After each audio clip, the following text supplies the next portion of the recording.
Vamos falar de um dos melhores animes da temporada que vai continuar, vai ter aí os seus 25 episódios, que é o Re:Zero. O Rodrigo fez primeiras impressões e eu vou dar andamento um pouquinho aqui nas reviews, ok? Vamos ver o feed do vídeo, se valer a pena eu continuo aí com as reviews.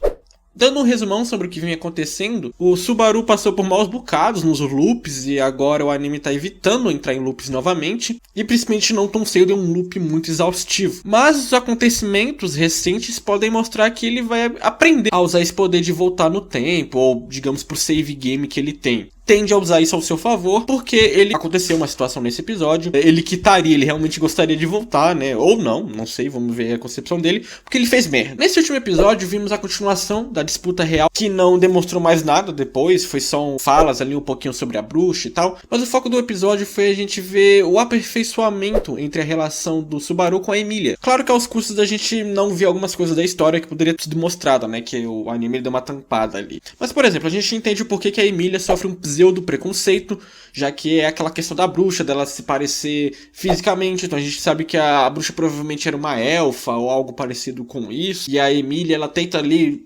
lutar contra o preconceito, ela fala, não, eu sou assim assado, isso não vai mexer no meu conceito de reinado. Agora, vamos falar da relação dela com o Subaru. Eu vou falar pra vocês que eu não esperava um avanço tão grande na construção dos dois personagens, até porque ele veio de um embate que não foi muito duro, até onde a gente esperava. Esse episódio ia mostrar mais revelações sobre a trama. Aliás, esse novo arco talvez fosse mostrar mais da história, já que o arco anterior com a Ren e a outra empregada, que eu não lembro o nome, foi mais sobre aperfeiçoamento dos personagens ali, da questão da construção de personagem entre o Subaru e a mansão como um todo, da gente conhecer aquele pessoal e conhecer alguns outros conceitos. Então a gente esperava que esse arco fosse mostrar mais da história, mas ele deu uma conclusãozinha ali no relacionamento com a Emília, pelo menos. O Subaru leva um cacete daquele soldado e a gente lembra que uma hora ou outra ele vai ter que ter a necessidade de lutar bem. Então, onde é que o anime vai começar a desenvolver isso, né? Será que vai ser agora que ele tá meio que só? Vamos ver. Agora, o que eu achei muito importante é o valor do Subaru dentro da trama, dentro dos personagens ali, com a própria Emília. Acho que esse foi o foco. O valor que ele tem com a Emília,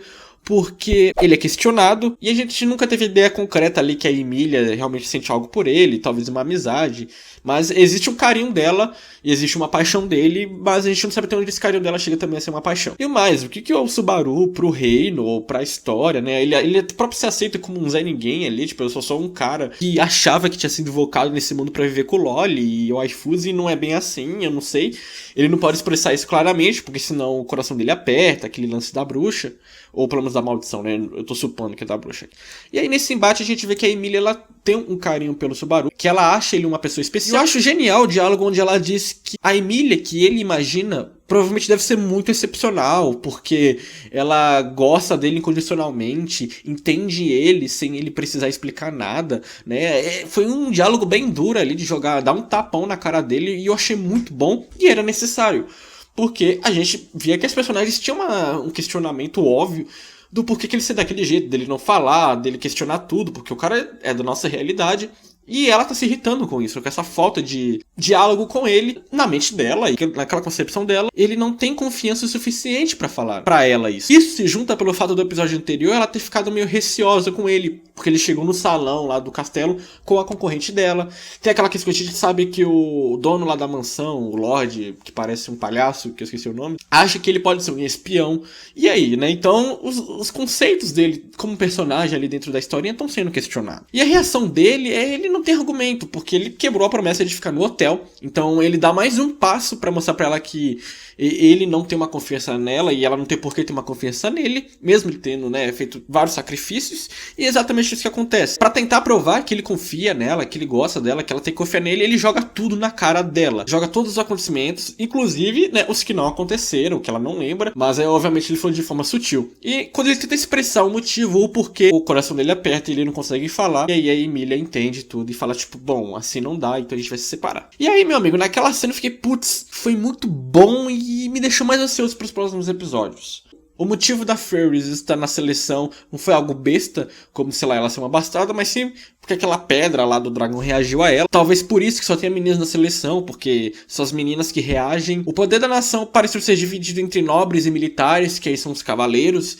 e vamos ver o andamento disso. Vimos que o Subaru não é tudo isso pra Emília, aliás, por ser muito pra ela, que ela exige explicações pra se arriscar tanto por ele, e aí que entra em xeque o que ele é, porque ele não pode contar. Agora vamos ver como vai andar a coisa, porque aparentemente ele vai ficar sem a Emília, e ele vai ter que percorrer a sua aventura novamente sem auxílio. Então pode ser algo como lá no começo, aquele sentimento do começo de tudo novo, porque com a Emília, teoricamente ele já tem alguém auxiliando ele, explicando ele ali, mas que pra gente um pouco muda, né? Eles nunca contavam algo de concreto sobre a trama. Então será que de alguma forma ele vai entrar num treino porque ele precisa ficar mais forte de qualquer forma? E será que ele vai se envolver com outros personagens? Né? Ele vai ficar com a Ferris, ele vai ficar com aquela bonitona de cabelo vermelho que é outra pretendente. E olha, eu não sei o que esperar.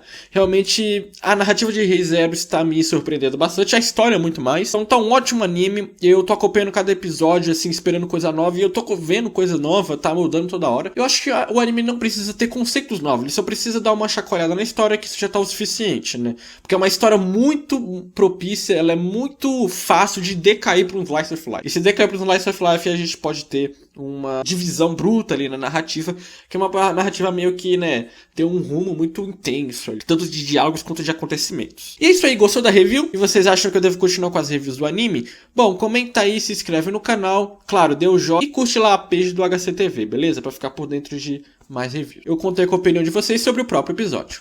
Até a próxima, tchau!